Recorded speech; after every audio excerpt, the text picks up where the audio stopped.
Hello everyone. Now you are learning with Saran classes. Students, अगर आपने अभी तक हमारे चैनल को सब्सक्राइब नहीं किया है तो प्लीज़ हमारे चैनल को सब्सक्राइब कर लें और साथ ही साथ बेल आइकन दबा लें ताकि हमारी हर एक न्यू क्लास की नोटिफिकेशन आपको मिलती रहे और हमारी क्लासेस को अदर स्टूडेंट्स के साथ ज़्यादा से ज़्यादा शेयर करें. सो आज हम डिस्कस करेंगे हेनरी फ्योल के 14 प्रिंसिपल ऑफ मैनेजमेंट कि जो हेनरी फ्योल ने अपने 14 प्रिंसिपल दिए थे ताकि मैनेजमेंट के द्वारा वर्क फोर्स को एफिशिएंट बनाया जाए. सो आज हम डिस्कस करेंगे 14 के 14 प्रिंसिपल्स. देखते हैं. Henri Fayol specialisation promote efficiency of the workforce and increase productivity. In addition, specialization of the workforce increase their accuracy and speed. Means जो इन प्रिंसिपल्स को फॉलो करके हर एक ऑर्गेनाइजेशन के अंदर वर्क फोर्स को एफिशिएंट बनाया जा सकता है और उस वर्क फोर्स के द्वारा प्रोडक्टिविटी को इंक्रीज़ किया जा सकता है. साथ के साथ हर एक वर्कर को काम करने के लिए उनकी स्पीड को इंक्रीज़ किया जा सकता है और उसकी एक्यूरेसी की जाती है ताकि वो काम को अच्छे से तरीके से कर सके और स्पीड के साथ कर सके. This 14 principle of management is application to both technical and managerial activity कि जितने भी हमारे ऑर्गेनाइजेशन के अंदर टेक्निक्स होती हैं और जितने भी मैनेजरियल एक्टिविटी होती है दोनों के ऊपर एप्लीकेबल होते हैं. सो ये हैं 14th प्रिंसिपल्स. हम एक एक को आगे डिस्कस करेंगे. देखते हैं. Principle number first, division of work. Means Henry Fayol ने अपने फर्स्ट प्रिंसिपल के अंदर यही कहा था कि जितना भी हमारे पास वर्क है, काम है, उसको छोटे छोटे टुकड़ों में बांट दो. मीन्स हर काम को हर एक बंदे के अंदर बांट दो, ना कि एक को दो काम, क्योंकि एक अकेला बंदा इतना ज़्यादा काम नहीं कर पाएगा. सो अगर वो काम थोड़ा थोड़ा अलग अलग बंदे को देंगे तो वो एफिशिएंटली भी होगा और जल्दी भी होगा वो काम. ठीक है. मान लो कि कोई टीचर है, एक ही टीचर को बोल दिया जाए कि आप मैथ भी पढ़ाओ, साइंस भी पढ़ाओ, इंग्लिश भी पढ़ाओ और आप जितने भी कॉमर्स के तीनों सब्जेक्ट हैं वो भी पढ़ाओ. सो क्या ये पॉसिबल हो पाएगा? नहीं, क्योंकि एक अकेला बंदा इतना जल्दी और इतना ज़्यादा काम नहीं कर सकता. इसलिए काम को डिवाइड करना है अलग अलग पर्सन को, जिससे क्या होगा, काम भी जल्दी होगा और काम एफिशिएंटली भी होगा. ओके. और अगर ऑर्गेनाइजेशन के हिसाब से सोचा जाए तो प्रोडक्शन में इंक्रीमेंट होगा. Second principle, authority and responsibility कि अथॉरिटी तो क्या कहती है? अधिकार. रिस्पॉन्सिबिलिटी कहती है जिम्मेदारी. अथॉरिटी का मतलब क्या होता है? Power taking. किसकी? डिसीजन मेकिंग की. सो अथॉरिटी और रिस्पॉन्सिबिलिटी होती है obligation to complete the job. किसी भी काम को करने के लिए ऑब्लिगेशन किसके ऊपर? ऑन टाइम के ऊपर. जो आपको काम दिया गया है उसको टाइम पे पूरा करो. अथॉरिटी का मीन्स क्या होता है? पावर होती है उसके हाथ में, वो खुद ना करके काम दूसरे को दे दे. सो अथॉरिटी एंड रिस्पॉन्सिबिलिटी के अंदर ये कहा गया है कि दोनों के बीच में बैलेंस बना के चलो. ना तो अथॉरिटी को इतना वो करो, अपनी पावर को इतना दिखाओ कि हम दूसरे से अनऑफिशियली काम करवाए, ना ही रिस्पॉन्सिबिलिटी को इतना वीक समझो कि अरे छोड़ना कर लेंगे बाद में. नहीं, दोनों के बीच में बैलेंस बना के चलो. थर्ड वन, डिसिप्लिन से सिंपल मीन यही होता है कि हर एक काम को अच्छे से करो, जितने भी अकॉर्डिंग टू प्रिंसिपल्स करो, ताकि वो काम टाइम पे पूरा हो और एफिशिएंटली पूरा हो. अगर कोई भी डिसिप्लिन के अंदर काम नहीं कर रहा तो उसके ऊपर पेनल्टी लगाओ ताकि वो काम को डिसिप्लिनरी करे. ठीक है. इससे क्या होगा कि काम भी अच्छे से होगा, एफिशिएंटली होगा और टाइम पे भी पूरा होगा और क्लियर और फेयर होगा. ठीक है. और उसके लिए हम कुछ एग्रीमेंट भी तैयार कर देते हैं ताकि अगर आप डिसिप्लिन में नहीं रहोगे तो आपको जुर्माना वगैरह भरना पड़ेगा, पेनल्टी वगैरह पे करनी पड़ेगी. सो इससे क्या होगा, एक ऑर्गेनाइजेशन के अंदर काम अच्छे से हो पाएगा, सारे के सारे एम्प्लॉई अच्छे से काम कर पाएंगे।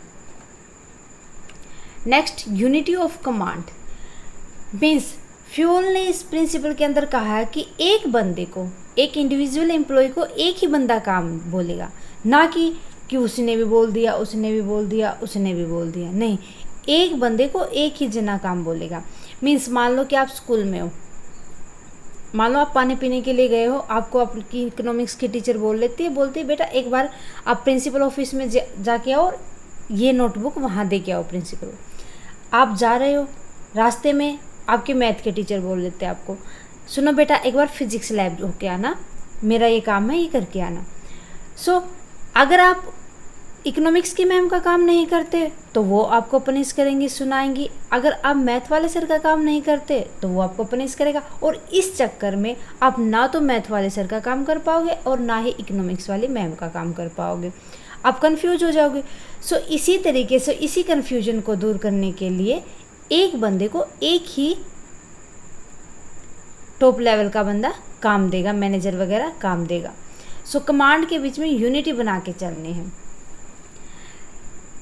यूनिटी ऑफ डायरेक्शन सबसे बेस्ट एग्जाम्पल होता है, मान लो आप कहीं जा रहे हो, आप रास्ता भूल गए हो, आप दो बंदे मिलते हैं आपको, उनसे पूछते हो कि मेरे को ये जगह जाना है तो मैं कौन से रास्ते से जाऊँ। एक बंदा बताता है आपको दूसरा रास्ता, एक बंदा बताता है आपको दूसरा रास्ता। सो आप फाइनल नहीं कर पाओगे, आपके दिमाग में ये रहेगा अगर इनके कहने पे जाऊँगा तो कहीं गलत ना चला जाऊँ, इनके कहने पे जाऊँगा तो कहीं गलत ना चला जाऊँ। मीन्स डायरेक्शन आपको दो बताई गई हैं, आप उसके अंदर ही कंफ्यूज होके रह जाओगे कि मैं कौन से रास्ते को चूज करूँ। सो डायरेक्शन हमेशा एक ही जगह से मिलनी चाहिए। So unity of direction means coordination और जो फोकस होता है वो देने वाला अगर एक ही बंदा होगा, वो सही तरीके से देगा जो हमारा ऐड है, तो क्या होगा, हमारा काम अच्छे से हो पाएगा। इसीलिए कहते हैं कि कोऑर्डिनेशन होना बहुत ही ज़रूरी होता है एम्प्लॉयर और एम्प्लॉय के बीच में।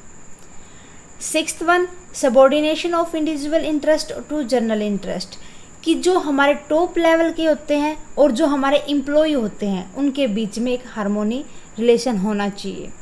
मीन्स जो टॉप लेवल के होते हैं और जो लो लेवल हमारे एम्प्लॉयज़ होते हैं, वो जो ऑर्गेनाइजेशन का गोल होता है उसी को प्रायोरिटी देके चले, उसी को अपना गोल जनरल इंटरेस्ट के साथ करे।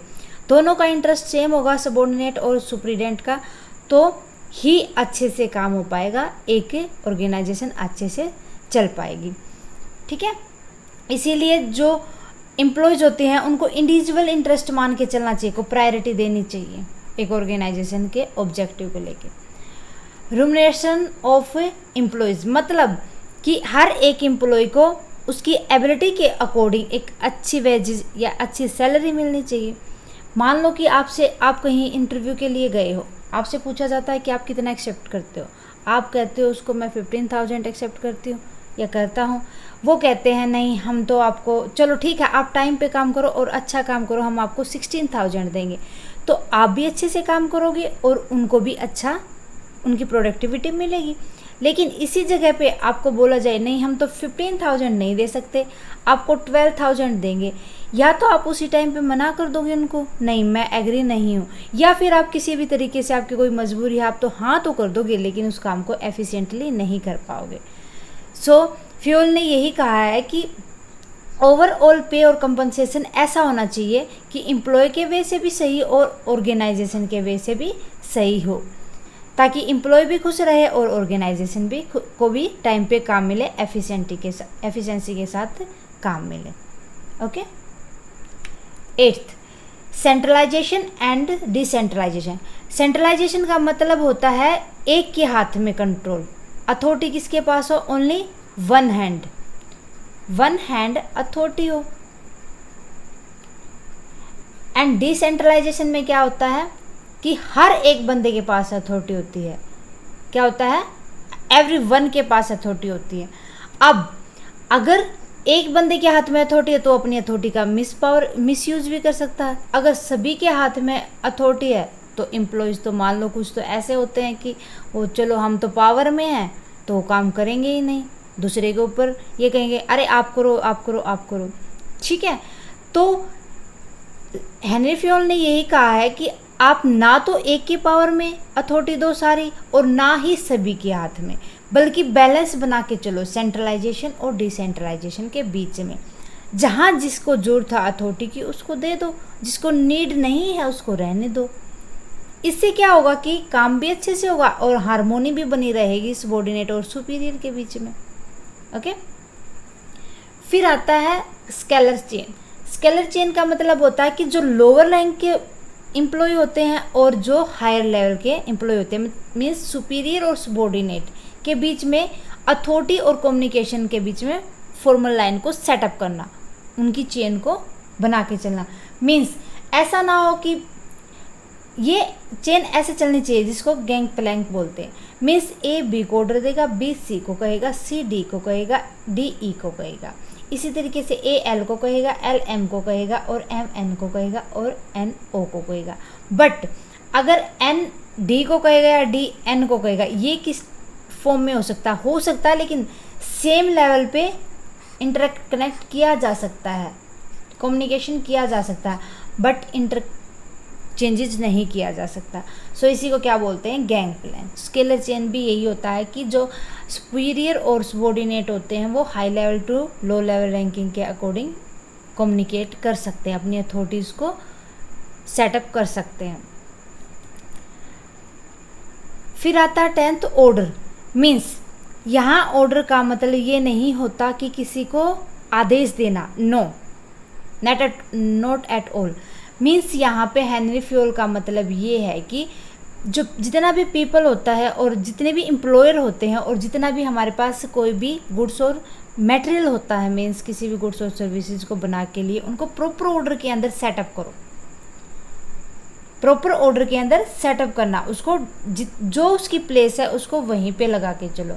उससे क्या होगा कि काम भी टाइम पे होगा और जिस बंदे को, जिस डिपार्टमेंट को से रिलेटेड उसको अगर किसी भी मटेरियल की नीड है तो वो उसको टाइम पे मिले। इससे क्या होगा, टाइम भी बचेगा और प्रोडक्टिविटी लेवल भी इंक्रीज होगा। सो इसी वजह से टाइम फॉर मैक्सिमम एफिशिएंसी, इसी कारण जो अगर ऑर्डर में होंगी सारी चीज़ें उसके डेजिग्नेशन प्लेस के ऊपर होंगी तो सभी के लिए सुविधा होगी, तो एफिशिएंसी बढ़ेगी। फिर कहता है 11th इक्विटी।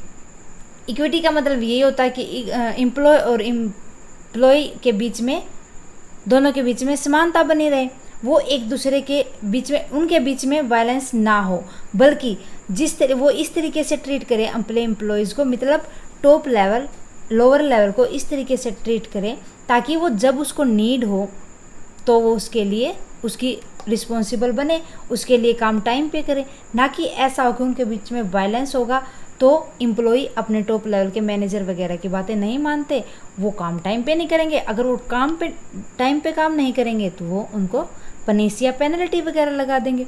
सो इस वजह से क्या होगा, दोनों के बीच में कन्फ्लिक्ट चलेगा तो प्रोडक्टिविटी कम हो जाएगी। सो हेनरी फ्योल ने यही कहा है कि इक्विटी बना के चलो, जितने भी एम्प्लॉयर होते हैं और एम्प्लॉयज़ होती हैं उनको एंश्योर करके चलो कि आपको किस टाइप की हमारी तरफ से फेवर चाहिए, दोनों के बीच में गुड सेंस होनी चाहिए। ठीक है। 12th stability of personnel. Stability of personnel का मतलब ये होता है यहाँ पर कि जो हमारे एम्प्लॉय होते हैं वो क्या करें कि टर्नओवर को तो मिनिमाइज कर दे, मतलब उनका सिलेक्शन इस तरीके से किया जाए कि जो उनको कम से कम इतने टाइम के लिए तो जॉब के ऊपर रखा जाए जिससे हम ये देख सकें कि उसके अंदर एबिलिटी कितनी है, मीन्स कि वो एबल है या नहीं है इस जॉब के लायक। कम से कम इतना टेन्योर तो उसके लिए सेटअप किया जाए। मान लो हमने बोल दिया नहीं हम तो आपको 1 मंथ के लिए रखेंगे, अगर वो 1 मंथ में अपनी एबिलिटी ना दिखा पाए क्योंकि न्यू जगह होती है तो नई जगह के ऊपर जल्दी से बंदा सेटअप नहीं हो पाते तो वो एम्प्लॉय अपना बेस्ट नहीं दे पाते। सो कम से कम उसको टेन्योर इतना सेटअप करो कि उसकी पोस्ट के लिए, ताकि वो जो उसके अंदर एबिलिटी है उसको प्रॉपरली दिखा सके और एक एफिशिएंसी के साथ काम कर सके। Next 13 incentive.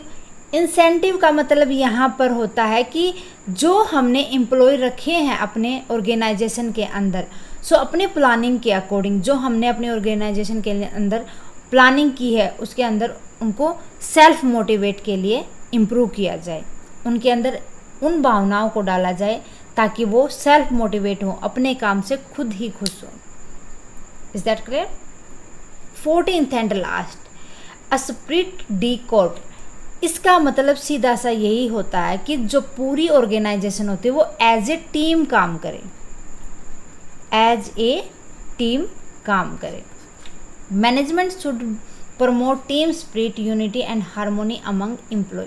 जितने भी मैनेजर होते हैं हमारे इस और जितने भी लो लेवल के एम्प्लॉय वगैरह होते हैं उनके बीच में एक स्पिरिट हो, टीम स्पिरिट हो कि वो एकता के साथ, यूनिटी के साथ काम कर सके, उनके बीच में हार्मोनी हो, उनके रिलेशन अच्छे हो सुपीरियर और सबॉर्डिनेट की।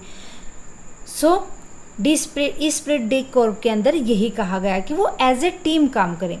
एम्प्लॉय क्या माने कि जो ऑर्गेनाइजेशन का ऑब्जेक्टिव है वो हमारा ऑब्जेक्टिव है, ठीक है। सो इस तरीके से क्या होगा, प्रोडक्टिव लेवल भी इंक्रीज होगा और एफिशिएंसी के साथ वर्कर्स काम कर पाएंगे। ओके, सो स्टूडेंट्स ये थे हेनरी फ्योल के 14 प्रिंसिपल जो किसी भी ऑर्गेनाइजेशन को के अंदर मैनेजमेंट करने के लिए कैपेबल होते हैं ताकि एक ऑर्गेनाइजेशन अच्छे से काम कर सके। उम्मीद है कि आपको समझ आए होंगे। ओके स्टूडेंट्स, अगर आपको अच्छे से समझ आए तो प्लीज़ हमारी क्लासेस को लाइक कर देना और हमारे चैनल को सब्सक्राइब कर देना अगर आपने अभी तक नहीं किया है। तो मिलते हैं नेक्स्ट क्लास में नेक्स्ट टॉपिक के साथ। स्टूडेंट्स, हमारी क्लासेस को देखने के लिए थैंक यू वेरी मच। अगर आपकी कोई क्यूरी है तो प्लीज़ आप उसको कमेंट बॉक्स में डाल दें, जितना जल्दी पॉसिबल होगा मैं आपको सॉल्यूशन दूंगी। So thank you very much.